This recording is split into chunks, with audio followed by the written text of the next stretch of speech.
Good evening, Surprise! everybody, to whatever's going on here. I rocked up 2.5 minutes ago. I've just gotten off of work, but there's important games to watch, Temporal. There is NLC representatives, UK orgs playing for the chance to be one win away from playoffs, if I'm not mistaken. We're deep into the Swiss, and Verdant is sitting at 2-1 already. It is a time where the two NLC representatives, EMEA Masters, as I frantically checked to see if there was a third, I'm going to check that later, I think it's two. are both doing so well. They're doing Yes! so well. Both X1 in Swiss. We're going to pull out the card game nomenclature. I love Swiss formats. In EMEA Masters, it's so much fun. I'm enjoying the Swiss format. It's been hard to keep up with the games because they've been everywhere. We're not helping by further fragmenting this and just doing one game. But it means Otter side versus Verdant will have a proper cast tonight. And we're definitely so prepared. This absolutely wasn't last minute. Yeah, I mean, but both of us have covered the EMEA Masters in some form for many splits, many years through eUniverse, through these kind of side projects. And with Verdant coming so far, this is like, for Verdant especially, I will happily get out of bed for Verdant EMEA Masters. They haven't been here since the first split of 2023, or at least the spring split of 23. I don't remember if we were on 2 and 3 splits by then, but it's been 5 or 6 splits since Verdant were at EMEA Masters. They didn't have the best time there, but that was back when the NLC was very much still finding its feet. It was pre-Los Ratones, so we weren't getting a free championship for the region every split. And we were we're in like one of the many rebuilds the NLC has been through. But now Verdant is back. They're 2-1. They just beat Carmine Court Blue. Like, if there's a time to get maybe a little bit excited, this might be it. Yeah, it's going well. KCB, very good team. Very, very good team. Very similar to the side that like went all the way versus Los Ratones last split, and was their defeat alongside Barcelona, which I just tried to say the full name of because that's what I've got written down here. That's not something I can pronounce properly. And once again, LR have fallen down to Barcelona, so it's all X1, but it's all against huge teams with victories against big teams as well. The NLC is super competitive, and I think we might do it again. Yeah, you know? It's feeling Something's good. Something's telling me. Yes, I'm very much here for the eyes and the success that Los Ratones has brought to the NLC region. I'm also very here for the UK org Verdant going from the depths of the UK region all the way up to this point at the EMEA Masters over a long, long time. They have been around for years and years at this point with highs and lows to show for it. And now they're here looking very, very strong. They did manage to, you know, they got to second in the NLC. They performed super, super well. They got to that live final event. So I'm very much here for Verdant. I don't have a lot of esports jerseys and shirts, to be honest, but Verdant is one of the very few that I do have a shirt for Verdant. Ooh, you know, in the back somewhere. So it's a lovely pink tee. I know what we're going to be waving around if we're winning. Yeah, absolutely. I think I've often admired them. Yeah. From some distances. I've only got ones with my name on it, which is not a great thing. And that T1, I guess going to Worlds. Yeah, I've seen you in the T1, the T1 multi-star white one, I think. Yeah. So, like I resisted for so long, for so many years, and then I was like at World Finals in London, and I was like, "This has got to be done." It's got to be done. Like, and you know what? If Verdant go all the way, let's say top 2, let's say finals, because with rumored news earlier today, LR plus the highest. It says the champion, but if it's LR, like, does that mean the other finalists? Which is probably true. We'll be going to maybe play Winter in the NLC, in the LEC rather. Sounds quite exciting. Earlier games from today, GK picking up over Galleons. Not a huge surprise. GK having a very good run this year. Excellent team from the Arabian League. Gentlemates over OSC. Funny enough, Verdant's only loss in this tournament is OSC. That's the Portuguese second seed. That is Odivelas Sports Club. Excellent team. And once again, we are now looking into the future with Verdant against the other Portuguese seed. That'll be Otter side coming up in a few minutes. Yes, a chance for redemption against the LP LOL that has knocked down Verdant in that first round. A little warm-up game for Verdant, we can say, and now they're here against the first seed, so an even tougher prospect potentially. But especially from what we saw of Verdant against Carmine Corp Blue. I think that Mm. they looked like themselves, right? The flaws that they had in the regular season, the mid game's getting a bit shaky. We still saw that, but there was undeniable talent on display through the early game. The way they fought together later on as well. They did not get discouraged by any small mistakes that were made. This is EMEA Masters. You're going to get punished for mistakes way more often than before. But they did not crumble. They did not fall apart. They stuck to the game plan. And they managed to walk through a pretty conclusive win against one of the most successful orgs in this tournament, one of the strongest orgs in LFL, in LEC now. Like, a very, very tough opponent. And they looked like they could hang with them absolutely, and then some, right? Walking away with a strong win. For sure, their wins, as you mentioned, while there is often one falter, the numbers are so one-sided. We're talking about huge gold leads by the time the game ends, generated through repeated winning plays. The line so far appears to be SLT on a little bit of a carry, sometimes a Cassante angle if Sion is summoned to the other side of the rift. But otherwise, it's 2 tanks, 1 engage, and then Senkux and Devin on massive carries with massive score lines to back it up. Yeah, Devon is someone that I think, because we didn't see much of Devon before this split of the NLC, a relatively new name for that region. And it's been, I've been very happy with what I've seen. I'll be honest, right, to keep it short, he's obviously paired up with Torre, a very experienced, very, very strong support down there. Previously, Norskarin back in, the 2019 days, has played LEC, has played at Worlds, and you can see that quality still shining through in this player. And paired up with this very exciting, young, fresh AD carry. They're working some magic down there. Hey everyone, how you doing? We're just popping in. We're just popping in. Just creeping in from the bottom. Just as we do. Have there been any other teams, any other games that you've watched for this Trajan? I've sort of been watching bits of EMEA here and there, and there have been some surprises. I've been bouncing around whatever any English stream that appears at any point, which are somewhat infrequent just due to the nature of things at this stage. But I saw the Verdant game, I've seen the Los Ratones games, I've seen a couple of the higher ranked ones, like the Barca games, and I didn't get to see this one earlier today, but you can see on the Swiss Day 4 that GK defeating Galleons. I think this is a pretty important thing, especially for the Arabian League. GK has always been one of these threatening teams, maybe kind of top 8 threats, but have been struggling to make it past there, despite the quality people have been saying. Now they're taking down the LFL strong representatives, and I have to ask you, Temporal, is the LFL washed?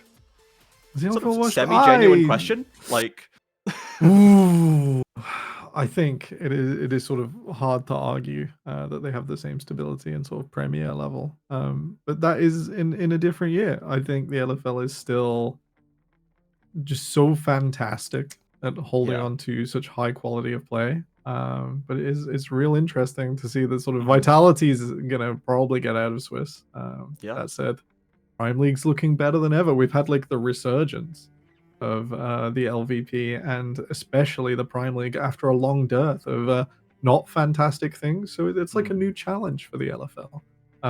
Plus, fighting Los Ratones in amateur just seems. I think I said it on the last EMEA Masters. They're a bit overpowered, and it doesn't really feel fair. No, at times when you watch those games, it does feel like they just get away with a lot.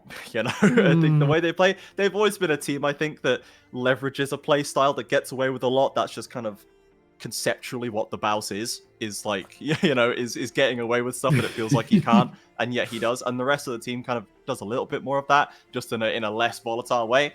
But it does feel like they're just very hard to actually fully get one over on, especially once they get into the best ofs, and they have now qualified into best of 3s and 5s from here out. But we are at the draft Temporal with could be the last best of 1 for Verdant to face right here. 2-on-1, 1 more puts them into the best of series, with 1 more series following that to qualify out.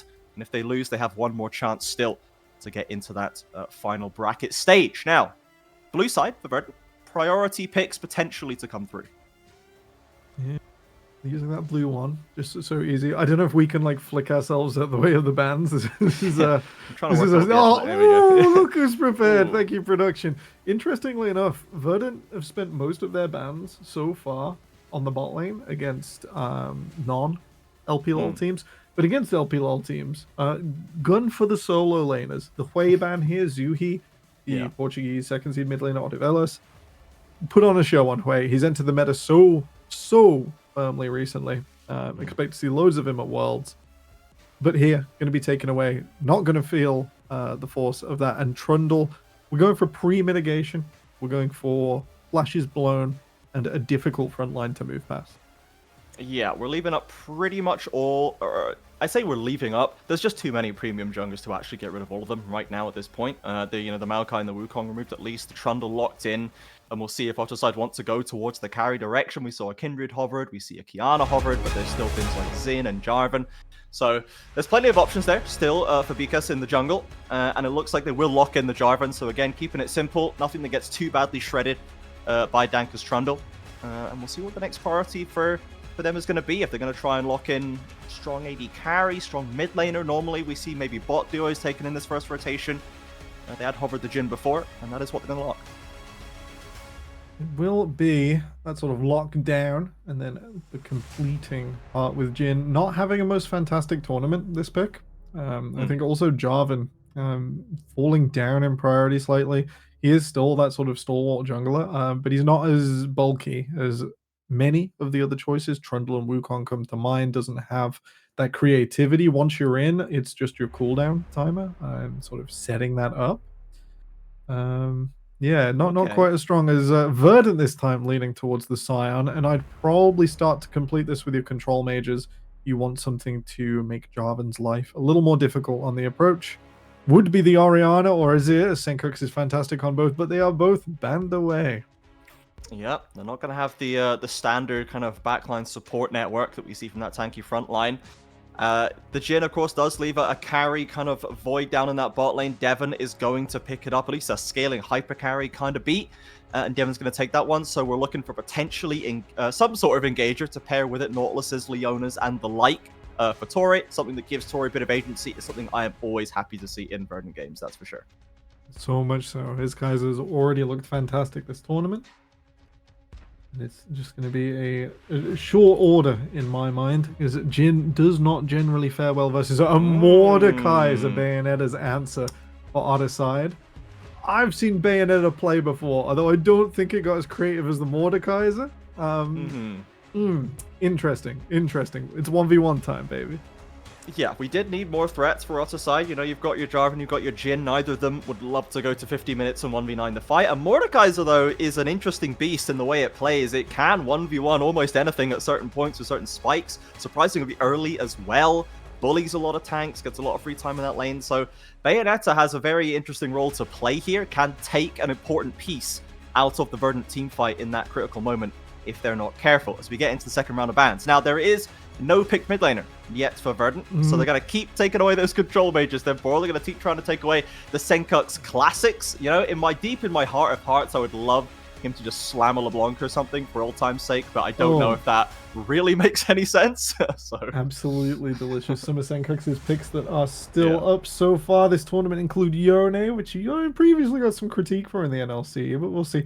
We've had some Talia. Of course, that does depend on mid slotting into R4, where I'd probably be spending support here now that you've kind of got an idea of the Trundle in the games. You're not overcommitting with position, and the Kaiser in the bot lane as to what your opponent's damage profile looks like. We have also had maybe a Galio, an Aurora, a Victor, Rise as well, so there's still options on the table. Yeah, the range that Verdant are playing with right now is not super high. They all kind of want to get into melee range and slap it out. Obviously, Mordekaiser kind of loves a game like that. Jhin can maybe try and play very far back. I imagine Zé Luis is going to have some more kind of peel and blocking to do in these plays. So they've banned away the Bard, they banned away the Nico from the side of Verdant, trying to get away some of those trickier kind of ranged roaming engagers. And we'll see what Otterside is going to prioritize here. The Ahri being their final mid lane ban. So Senkux certainly still with a threatened pool, but you mentioned things like the Rise. Again, it's kind of short range. Talia a little less so. The Victor actually might have been nice to put a little bit more range plus great team fight, but looks like Silk might be nabbing that one. Yeah, Silk, another strong player. Going to take that away and continue this range disparity, which is locking out picks like Galio, unless Verdant really want to slam the 2v2. We'll need a bit of propping up in lane. Just because you're going to be so vulnerable, you're going to spend so much time in combat and not necessarily be able to dish it back. The alternative is the all-in. We're looking at a Kali, we're looking at something like the Vex, we're looking at an Echo, which all make this Victor suffer quite badly. but a high execution. Mm-hmm. Poor Razor Alistair, big part of his champion pool. That's going to be locked in nice and quickly. As Verdant pause for a moment, we might just be going all in, Trajan. We might just be fist fighting at close range. Yeah, we're all on the same screen. We're all right-clicking each other, and we're all, I guess, trying to maneuver your way through the mess of Jarvan knockups, of Victor W's, of Victor Gravity Wells, and the Rise, the Kai'Sa. These are good champions to thread that needle. A lot of movement speed kind of built in with the phase rush onto Rise, likely with Kai'Sa's overdrive as well. So Verdant has got some skill expression to offer right here. The Rakan comes in as the final pick, so again, can play very comfortably from range, can go for the engage or the disengage. So Otter side, even with the Jarvan, right, if you just want to play it in the disengage style, has a lot of ways to put the hands up and keep Verdant away. But can Verdant get through all of these options to get onto that backline, get onto Silk and Creepana with these divers, with Devin in there, with Danke even to get the club rating down? And how does Bayonetta interact with that plan, right? The dive comp of Verdant, or maybe not even necessarily, the short range comp at least, with one big piece removed, depending on what that piece is. The main struggles for Mordekaiser in current meta is like getting up. If he joins a fight, it's you now have to take Ghost, you now have to be sort of charging towards people. And as soon as you say, oh yes, I need to commit summoner spells to continue doing what everyone else wants to do, that's sort of the difference between being able to do it once every 3 minutes predictably and always having that button in your back pocket. There are some fantastic options here. Taking away Rise mid-combo with a Death Realm is more of a utility, but it's a fantastic one because it lets Bikas move through the rest of the team, set up for the rest of the damage from Silk and Crepano. So Verdant do have to be careful. This is going to be like small fights just after level 6. We're probably looking at Dragon number 2 before this comes through, just because a lot of their power on Otter side is ultimate locked, and they will have to use the Rakan to buy a ton of space. Yeah, I'm looking to try and think through the Verdant early game right here. I'm worried we don't have a strong kind of lane to play through necessarily. Obviously, mid is probably, you can't really pressure hard onto the Victor, ganks aside, if the warding is bad, the positioning is bad, but assuming that Silk is clearing the wave safely, SLT is probably going to be just trying not to get cooked by Mordekaiser passive most of the time and just scaling up as Sion does. And then, can we actually make pressure on bot lane into Jhin Rakan? Do we have the ability to get on them? I'm worried that the early game is going to be a little tough for Danke to really make anything happen early on. Yeah, I think bot lane's probably the angle to go for, to at least prop up and stabilize, because then the Kai'Sa will be overpowering later on. That is like the main weapon, and as the more draw towards Devin on this Kai'Sa, the more freedom Senkux gets. Bayonetta, the more you make him choose who to Death Realm, the more freedom you have. And of course, Danke himself hopefully becoming a threat with plenty of clearing time. So if he doesn't need to be in any of the lanes, that will also be the playthrough angle, perhaps. Yeah, we'd love to get to the point where Devin can actually just beat Bayonetta in the Death Realm, right? And Kai'Sa is one of these AD carries that kind of can get there, right? If there's enough of a power disparity, when you have enough items, you've got your upgraded abilities to get that invisibility, the extra speed on it, right? You can kind of brute force your way out there. But you do need to be pretty weighty with gold. You've got to have a lot of resources to play with, and you don't want Bayonetta to be too strong right there. And even then, you've got to have the execution on deck. So we'll see how Bayonetta plays these fights out, if they can unlock Devin on that bot side. And I guess Senkux, always a reliable kind of backstop. He has such a varied kind of a veteran's influence on the game, I would say. Unsurprising given the history that this player has had, but you love I feel like we all have quite a lot of these, to be honest, in the NLC region, even the regional leagues as well. Just these kind of veteran mid laners that you can trust not to make a fool of themselves in almost any scenario, and have like very strong floors that can kind of tent pole up a team comp. Yeah, it's been a nice change for the region to sort of have so much veterancy, where normally there's like a sprinkling, or if we're going all the way back to Fnatic and Fnatic and XL time, it was like a little bit of a retirement home. It's been nice to see sort of the quality rise up, as everyone realizes if you can fight against LR, then you look so much better. Yeah, and you even have like these homegrown prospects like Royal Cannon on I believe Rossman Centaurs in currently in a qualification match later today. They'll be playing in a best of versus Yo, Vitality B, and this is a guy who I remember seeing in NLC Div 2. You know, Vanier. not a couple of years ago. Cannon, Royal Cannon.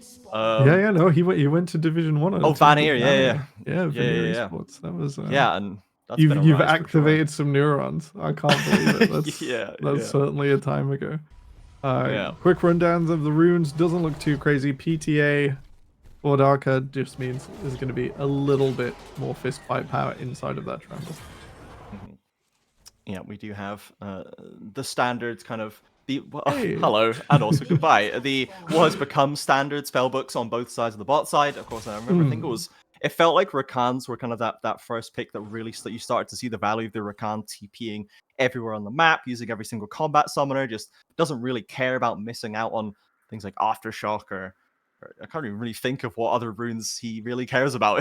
It just seems so inconsequential having Yeah, like a well, combat keystone compared to summoners.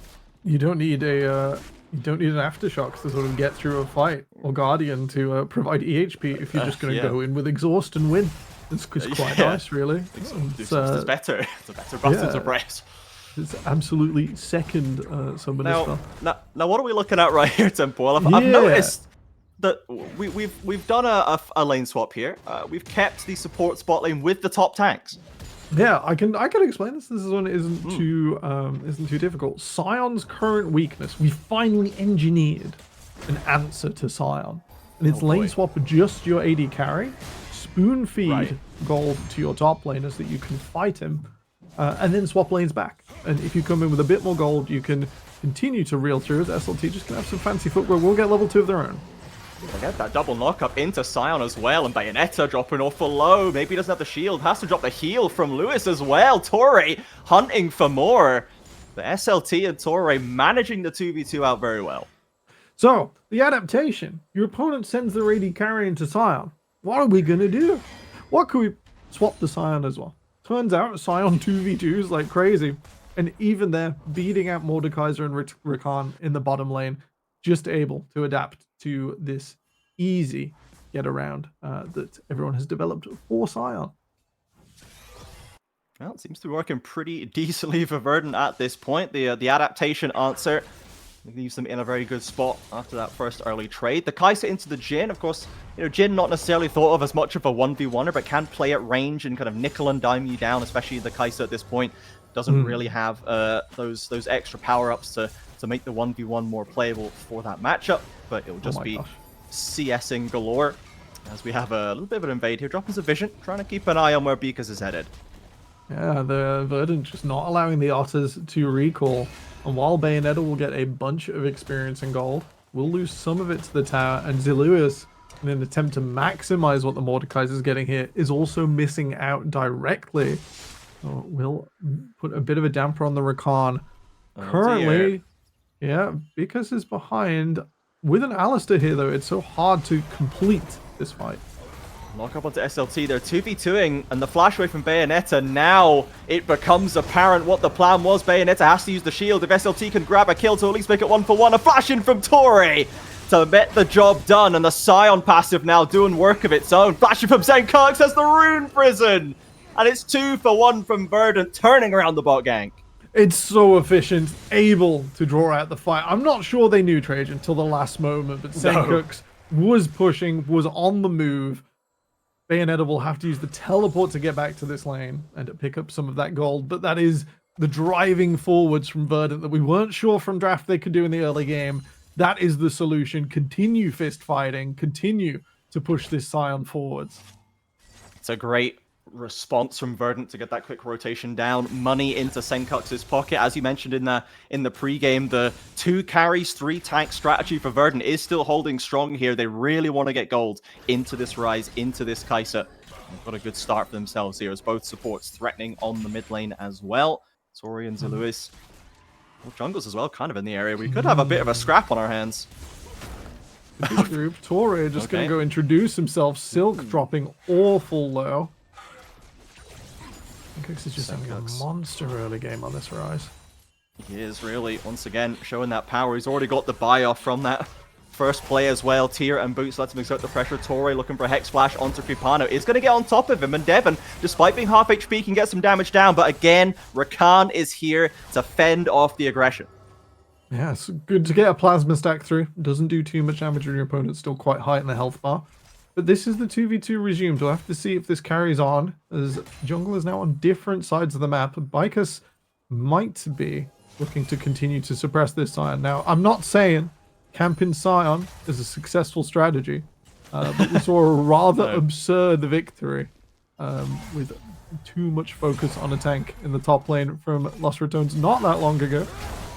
Yes. Oh, actually, lovely counter onto Zeloise as well. Gets away from the plasma stack. A stun onto Jhin. Had a force shot to come down. Devon and Torre winning that one out. A flash away from Silk, but miles from the tower. Beakus has to come through. Doesn't have level 6 yet. Flash pass from Danka to avoid the knock-up, and it's feat of warfare for Verdant. Another wonderful gank played out.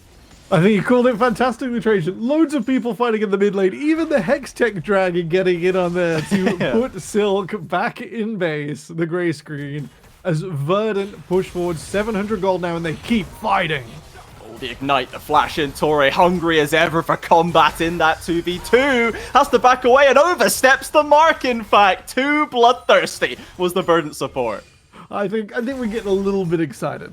I think we may be having a bit too much fun. Senkuk's gonna go invade, gonna find Beakus doing his red buff. Oh, buddy. He's seen them all come in here. He's just doing his best.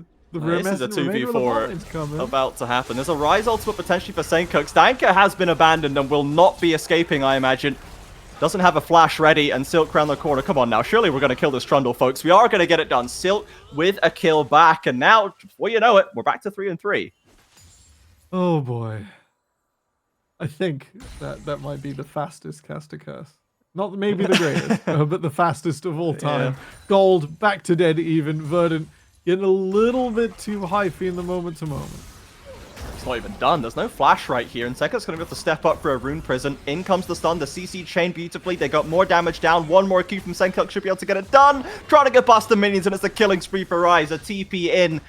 As slow as it is, cannot really affect this one. Just S-keying in the lane, and Rakan, I'm not sure what the point of this was, my friend. He's going to get ruined up again. He's threatening to go down, has to dash away to Beakus to survive.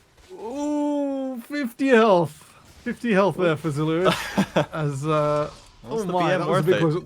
The Raptors choose to spare him. But yeah, that was not worth the minion wave. I think both teams are just trying to push the edge here, push the envelope. Qualification. Only one best of 3 after a victory here. So everyone also feeling like they're having a pretty good EMEA Masters. It's not often.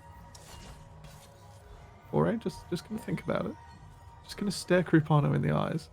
Yeah. No ult yet for the Alistar, so any potential fighting or diving here is going to have to be full damage on deck. And ult actually channeled. Torre wants to cancel it, headbutts in, steps away with only a couple of tower shots taken, and Danka's around the corner, but so is Zeloise. He's going to have a flash to get in range if needed. Still level 4 is that Rakan as the wave crashes in. Hextech Drake taken by Otter's side while all of this is going on.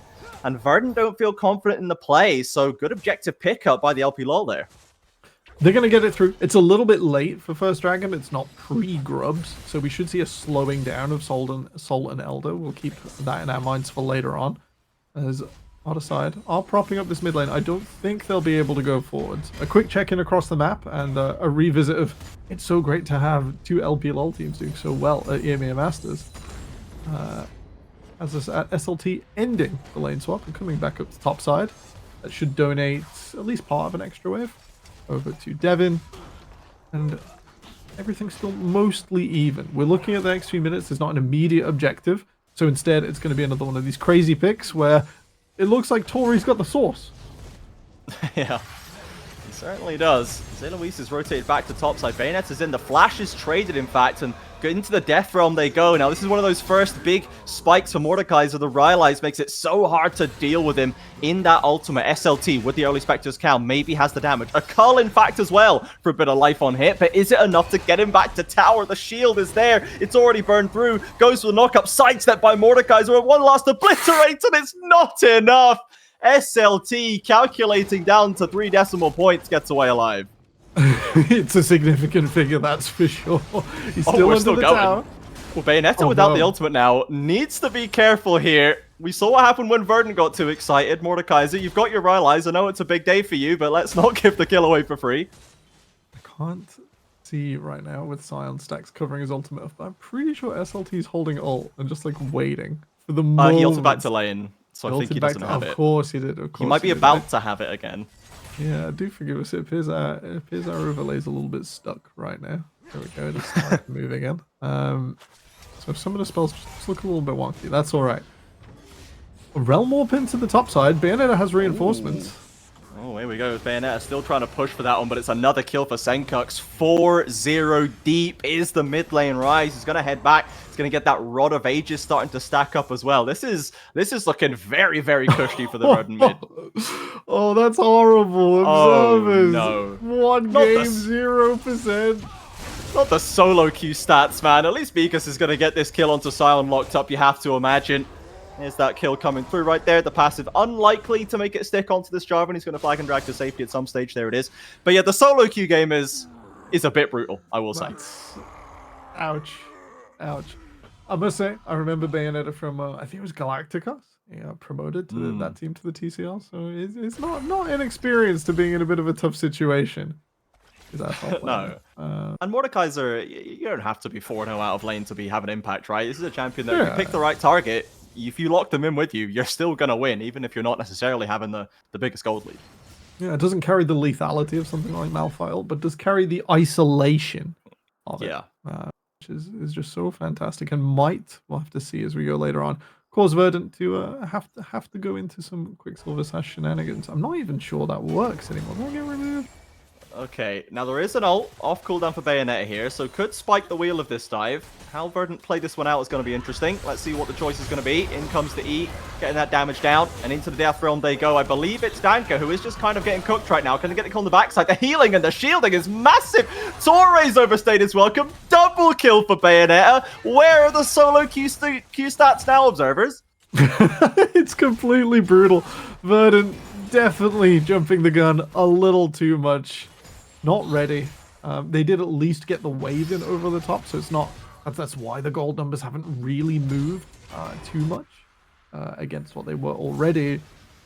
But a gentle donation to the Bayonetta cause. Why not? Yeah, I mean, that's, we have to put some credit on the name right there. The ultimate just kind of ruined it, and I don't know if Verdant were mistiming it or just didn't expect it to go that way. But SLT now locked in once again. He does not have an ultimate to escape. No flash. He's kind of just got to waste as much time as possible, and this time Jin, the beneficiary. SLT relegated to clearing out the wave. I think Sion's not going to be too upset with pushing that wave forwards. He's still going to buy time. It is still going to be another 30 seconds before the waves actually reach your enemy tower. Torre just continuing the aggression onto Bayonetta, but this time he's got more friends. So Luis is there, flash away from the rise, tries to sidestep. It gets fully away from the quickness, in fact. Lovely bit of footwork once again from the Verdant mid laner, but it does get Bayonetta back to tower, safe and sound. Danka looking for a pillar onto Silk. He's going to get some down, and it unlocks Devon to come through. He stepped onto the stun zone, though, still goes down. Danka with a knocker from Beakus. They love to get it. They've reached, and Devon can find the kill. Rakan doing what he can once again. But that's a lovely turnaround for Motters, making that the 1v1 Yeah, despite having to burn their mid laners flash away, I think that's well worth it. Devon Senkux haven't used this recently. In, double lockup, that CC is there, is the damage. Kripana with a 4-shot, threatens the dive as well, but Senkux with another Q gets the job done. Tori is low, but not dead, waiting for the blast go, and Senkux, in fact, repositions Beakus with it. Knockup comes through, Devon looking for damage, but he's under tower, pops the barrier to stay alive, and gives another over to Rise. 7 kills on the board for Senkux. I'm starting to understand why Verdant maybe have some backwards and forwards mid-game, shall we say. The style on display, the fancy footwork, the absolute decadence of it. Absolutely outrageous. The step off of the blast cone from Torre just to say, oh, I'm still here. Headbutt pulled in 2 guys. Like, we're going to get this guy. Ricochets to kill people into towers. Perfect positioning from Devon to pick a last one off with the Acathian Rain. Verdant are having some fun with this. They are having a lot of fun right now, and the 2k gold lead speaks to how much fun we're having watching them right now. Now, it is still 9 kills to 8. They are giving a lot of kills away on the map. SLT ulting into that bot side has been the target for a lot of this game, but now Danka may be able to lock down Silk once again. It worked out well just recently, but it's going to get that double stun. The TP is coming in. Torre around the corner. Rakan and Jin coming down the river. Bayonetta, though, has put himself in a pretty rough spot. Might have to use the ultimate to try and do what he can. Once again, Danka is the target, but he's got way more health. No tower to burn through this time, and it's enough to make the play work. Devin, though, isolates in the jungle. Wonderful pick-off by Otter side, catching the rotating Kai'Sa and picking up a shutdown.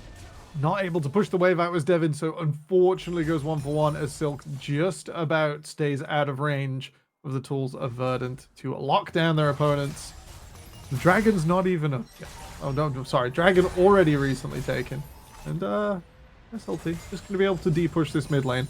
Herald now the focus, now that there's a second Dragon on the board. Have to see who manages to get there first, as Otter side could rotate out of mid here, but I think Kripano will be looking for a base. Feels like we haven't seen much from Kripano in terms of, like, it feels like the plays have been focused on other characters, but he has ended up 1,000 gold up, 3-1-1, Swifties, Youmu's building up to that second crit item. He is a real threat to anyone at this point in the game when there's not that much armor stacked up against him at this point. So, gotta be respectful of this Jhin, and maybe a bit more respectful of the Victor Gravity Wells from Verdant's side, I will say. But let's see how this Herald play goes. Yeah, with building, not the collector second as well, will be more of the DPS threat. He's not looking to finish people off. He's not looking to generate extra gold out of that. You've got the Youmu's, you've got the LDR. This is a Jhin that will be at a higher level at 4+ items than we are traditionally used to. Herald secured, likely to break one of these outers. All the turrets, or not quite all the turrets. One picked up for Verdant in bot side, but many of the turrets still standing. 17 minutes deep in. Torre again looking for a play, but Bikas is around the corner. They still get the flash from Bayonetta. You might have been able to hold it and just fight out the 2v2, but not wanting to risk it. That Rise is pretty scary, I will say. Yeah, I think the respect towards Verdant's mid laner, well earned. Bayonetta choosing to keep his health bar in position rather than his flash. I think Verdant will be pretty happy with that, as I think flash realm onto Devin or Senkox will be the next major objective play. 2 minutes away, so that flash will be missing for it. Verdant contesting the top river vision right now. Otter side with plenty of bodies in the area as well. But we have slowed down just a little bit. Kind of just because Torre hasn't been able to get his hands on a player for about 2 minutes. So if that's the only reason that we haven't had any more kills, to be honest. Even at the cost of flashes. But Verdant still feeling comfortable in this game, and this is what, despite the shakiness that we have mentioned that we've seen in previous games, they were able to show the resilience in past matches in that Carmine Court Blue match. They were able to, despite not everything going right, they still looked very, very strong, and they played well with their leads. And we're really looking to Senkox as the nexus of so much gold in this game. Hold on to that shutdown, pump out the Rise damage, and it could just be enough for Verdant to play through that. Yeah, the weight of this Rise on the game not to be underestimated. Yeah. So looking at assignments right now, that is an experimental Hexblade coming through for Bayonetta. If anyone was going to be able to 1v1 Senkox or try and pick him off after a close escape, that Mordekaiser's looking more like it. I'm going to be honest, I've not built Hexblade on him without like a Ginsu and, you know, some other AD items. You can do Nash's if you want to continue the AP line, because it's just attack speed on its own. But yeah, we're into the experimental phase now. Yes, you know, I can see the theory behind it for sure, and anyone getting locked in with the Mordekaiser is not going to have fun any which way, so we shall see if that can really turn the tide at some point. Has managed to get through the lane, you know, 3-3, not getting pushed out of the game by any means. I love support combat, man. That's yeah.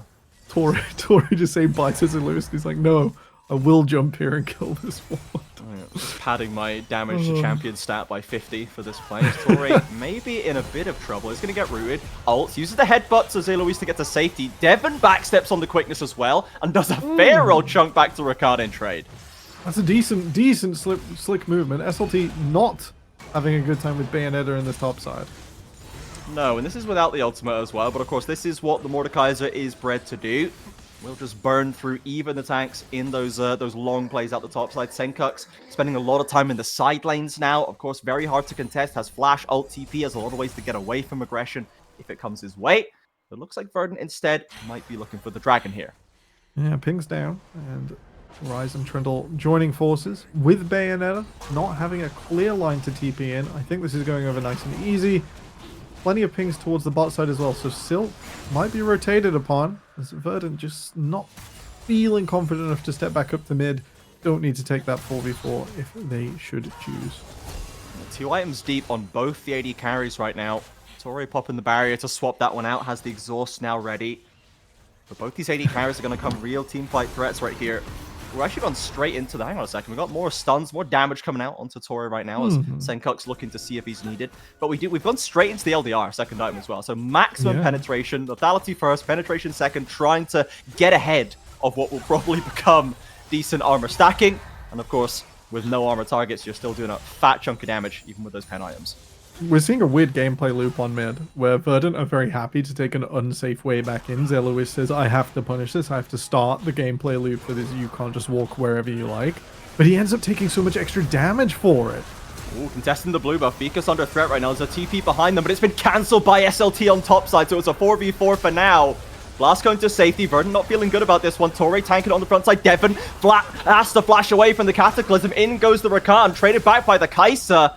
And Verdant still kiting back. Senkuk, strong as he is, they need to give him some room to breathe right now. Dank has been removed. Knockout lands onto Devon. Repositions with the ultimate. Senkuk's going legendary as Kai'Sa drops as well. Sidestep from Senkuk. Tries to trade it to Victor, but 1,000 gold shutdown lands into Silk's pocket. As up in the top side, SLT is in the death realm with Bayonetta. Looks like it's going a lot better than before, mind you. But there's a big shield for the Mordekaiser to come through as the tide turns. And SLT has to flash away. He's going to be without it for the full range of Bayonetta's flash here, so not going to be able to make a difference by approaching the Mordekaiser in a fight. Oh my gosh, Trajan, that was bloodshed galore in the bottom lane. Verdant fall down, give massive shutdowns over to Otter side. We have to be so careful of the next fight because the immediate contrasting gold is going to be so brutal. And remember, everybody, we were worried a little bit about, can Verdant thread the needle through these fights? Can they get round the Victor stun, round the Rakan, round the Jhin traps, round all of these hurdles to get through? And it really felt like Devon and Senkux just couldn't get a look in at the initial play. Once the chase was coming down and they could turn and fight, they got a couple kills back. But on that initial play, onto Beakus in the jungle, OTS just didn't really have any trouble stepping back away from it, repositioning, and getting that range disparity really on display. Difficult situation. The range we mentioned earlier played a difference. Kripano able to unleash upon the Verdant members, splitting their front line from back line. Danka and Torre, SLT can buy so much space, so much time, but when they were left for over 10 seconds in that tri-bush without any support, without Senkuk's able to start railgunning off these spells, just gets so much more difficult. Coalescence around mid lane now. Danko is off at the side to try and support his teammates here.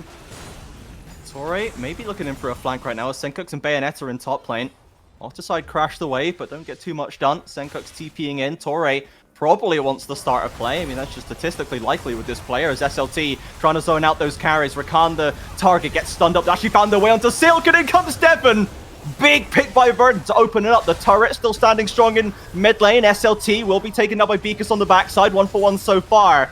Top for mid lane as Torre in the death realm with Bayonetta right now, using the Unbreakable Will to last as long as he can. A headbutt will delay it even further. A flash, in fact, from Mordekaiser to try and get into range. Torre gets one last stun off. Will surely go down. They tried to rotate over, but have they caught onto the Jhin? Flashing from Danka, and Verdant punish OTS. They step too far forward to protect their Mordekaiser, but it's a double for Senkux. One last left, and Verdant clutch it out in the team fight and complete the ace. With the Zhonya's completed, Senkux is so strong in these close quarters fights.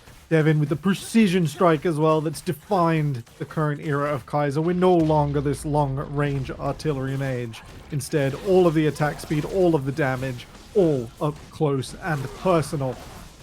Verdant able to twist a fight round. Frustration on the front of Otter side, having to flash to try and finish off his support before the rest of the fight crumbles around. Atakan, another reward for Verdant. This is actually... It's actually a remarkably similar track to that previous Carmine Corp game, I will say, Temporal. We had that strong start from Verdant, the shaky mid-game that got even shakier than before, I will say, but they still rock up back to that team fight, and they manage to still get the gold where it needs to be. They play it out very, very well. On Otter side, as you say, a little desperate, a little bit shaky in that play. The carries putting themselves in danger. And that range disparity fell away at the end. Torre, once again, looking for another flank. This man just does not stop everybody, but Vikas is there to hand him off at the pass. Silk around the corner as well. Torre seems very far away from the teammates right now. Drops the ultimate, the redemption. Vikas baited in, has to flash away himself. And how does this man get away with it every time, Temporal? I'm really just not sure at this stage. The sheer confidence, dropping a cheeky Pengu at Emo, just to say, like, I was hit. You know, I went 1v4. What are you going to do about it? And I say... up the dragon. Otter's on gets away with it every time. He tends to die actually quite a lot, but he's got another chance for a fight right here. Dragon secured. Cloud Soul point at this stage. A TP or a Realm Warp in actually. Have they put themselves in a bit of danger? Senkux is in safety at least. Cataclysm doesn't catch either of the Verdant carries, and Bgas is going to get chewed through right now. Bayonetta in the death realm with Danka, not doing too well for himself, comes out into the midst of 4 members. The knockup doesn't quite connect, but the rest of the damage from Verdant will secure it. Torre, in fact, taking the credit, as Senkux must just be handling the entire Otter side team. On the other side of this play, TP in from SLT, gets an escape over the wall from Zeloise. And Verdant now, a much more conclusive victory. The Jhin ultimate comes out, can be blocked up by the tank line. Yeah, I'll be able to walk that one off nice and easy. To see the hunger on this Verdant side when a fight starts. The teleport over just to secure the position on the Baron. So easy, so powerful. Huge props, I think, that Realm Warp and the spread, the position. I was like, oh no, they're all going to come through together, and Zeloise is going to get excellent coverage with the ultimate with the knockup, but not to be. Verdant more careful this time in the positioning as they move forwards. SLT taking a bit of chunk right there, but you're absolutely right, Temporal. The fact that Senkux was on the other side of that jungle wall without having to flash, I was sure he'd have to just flash on the spot out of it, but managed to just position himself properly, place the Realm Warp beautifully, and it was so critical to avoiding that Bika's Cataclysm, who had a very strong early game, the Jarvan for Otter side, absolutely, but really needs to get those critical carries locked in the cage, or it just really feels like Otter side cannot get on top of them at this stage. Now Danka is going to find some aggression onto Bayonetta. It's been locked in the cage more than once by this Mordekaiser, getting a bit of revenge with Senkux in the back pocket. The 2v1 is easily secured for Verdant. Yeah, Mordekaiser starting to fall away now. The Madness passive, not enough, as we notice Bayonetta has been without a major item purchase for a fair few minutes since we highlighted that Hex Plate. All we've bought is a Haunting, guys. Mordekaiser starved, essentially, of their side lane gold and unable to capitalize on takedowns in these big fights. Verdant are so deep in Otter side's jungler now. They have the game once again. Another huge gold lead, and now they're running with it. Confidence on display as Torre has to ult as he gets locked up by the Victor W. SLT knocking down that mid lane outer, or inner, I should say, as well. Now the Nexus under threat by Verdant. A top up from the redemption as Otter side don't know where to look. Sion ultimate doesn't connect with the Jhin. Slides forward into the rest of the base, but the tower falls, and in comes the cavalry from Verdant. A Realm Warp to reposition. But now it comes the response from Otter side. They get onto the support. Big damage thrown back right now. Bayonetta looking for more. SLT taking a fat old chunk as Alistair falls first. Verdant in a little bit of trouble right now. Baron empowered wave can cover them. SLT gets chunked. Ult onto Senkux forces the flash. Danka doing what he can to escape. And the inhib does go down mid. Devon and Senkux and Danka will escape. But they lose a couple of members. Lose a couple of Baron buffs for that one. It's an expensive inhibitor for Verdant, but they're not going to be too unhappy with breaking the base open there. Also, exposing that top inhibitor as well from behind its tower. They lose a few Baron buffs, but I think they're so happy at this stage in the game as well. Devon going back and getting the Terminus through. You guys are now well and truly online. I think it's only going to get better next fight. If it is going to be a swing back from Otter side, we need an even bigger Chaos Storm from, or Arcane Storm I think it's called now, from Victor to sort of play through the entire fight. They've not been able to take off more than one carry and sort of push them out of the fight before playing through. So it's always been like, oh, we'll kill the front line. But even if they push a carry out of the fight, they don't capitalize, they don't get the shutdown. Senkux once again sitting on an incredible amount of gold if he is taken down. Yeah, he is currently half an item away from full build. shy of the 30-minute mark, including a Rabadon's Death Cap building what is likely to be a Void Staff to go over the top of it as well, just chunking out damage from this Rise. Short range or no, he is a menace right now in this game, and they have to get on top of him. They did get the flash away in that last play. Beakers with the ultimate could lock him down, but Silk has been caught out first! Trying to contest the jungle, had no business being there. It's such a disaster. Trying to capitalize, trying to hang off at the side so we can donate damage can be the difference in the fight, but the exposition, the mid lane are caught out here as Otter side are pushed well and truly into their Nexus towers now. There is not a lot of room should they lose another fight. Verdant on the cusp of securing revenge against the LP LOL after that first round defeat. Taking down that first seed. Stepping up to what could be a qualification series in the next round. 21 kills to 17, but 7.5k up. And again, that late game team fighting coming in clutch for them. The veterancy of Senkux, the mechanics of Devon, all of these strengths we have seen on display through the NLC are having to be brought to bear to take down the Otters, but they are on the cusp of doing so.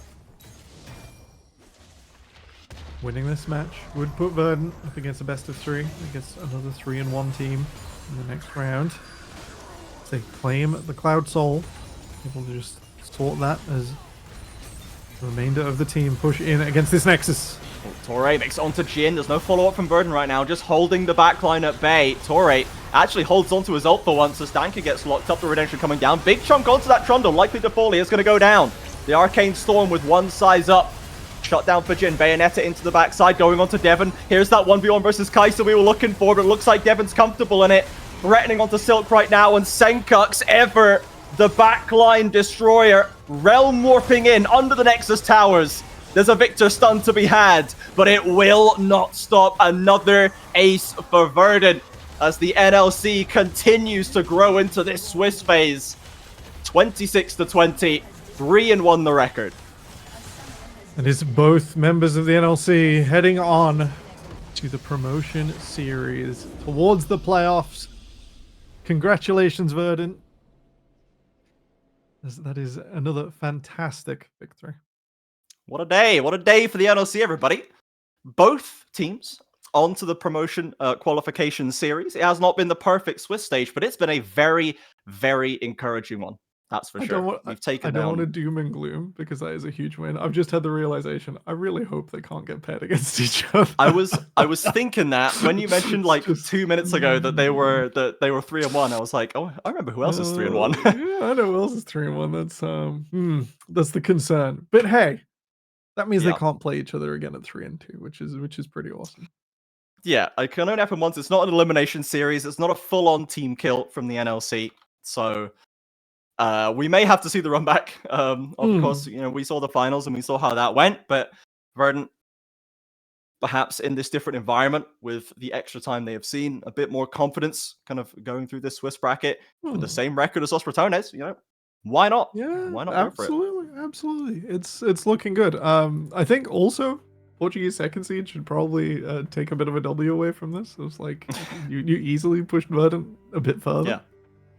So can't be too upset at all. And LPLOL put on a fantastic show. That was not the cleanest game of League of Legends I've watched this week. So it was a ton of fun.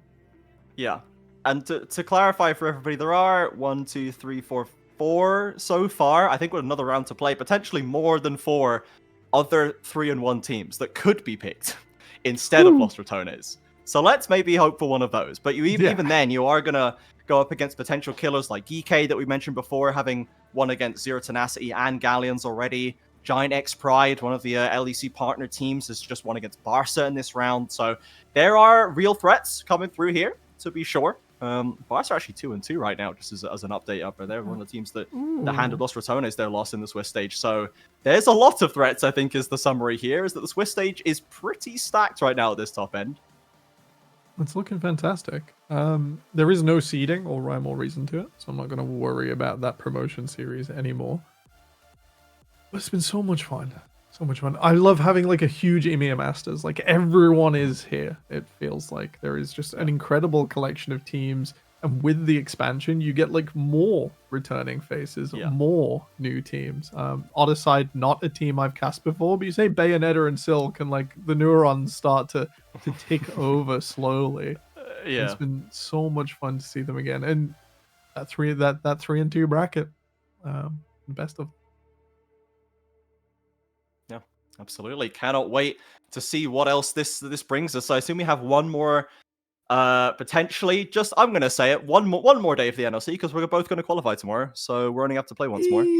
Clearly, Easy, and then on to the best of fives. on Huge to the best of round of fives. 16 best of 5 bracket. It's gonna be so fantastic. Yes. Cannot wait to see more of that. I think we're probably just about wrapped up here, Tim Paul. It was a quick one and done from Verdant, but very happy with what we saw. Absolutely. Thank you, everybody who tuned in as well to support the NLC, to support a UK org for whatever reason. We appreciate you. And, you know, might there be more streams of Verdant games? Maybe. I hope so. I hope so. Hard to say. Huge shout out to Sammy, who asked us to do this. That is Yes. Mr. Verdant to everyone, including Mr. us. Verdant himself. Mr. Verdant himself. We've had a ton of fun, and it's been a fantastic game. So, NLC looking fantastic at EMEA Masters, and hopefully we'll see some more of it next time. Good night.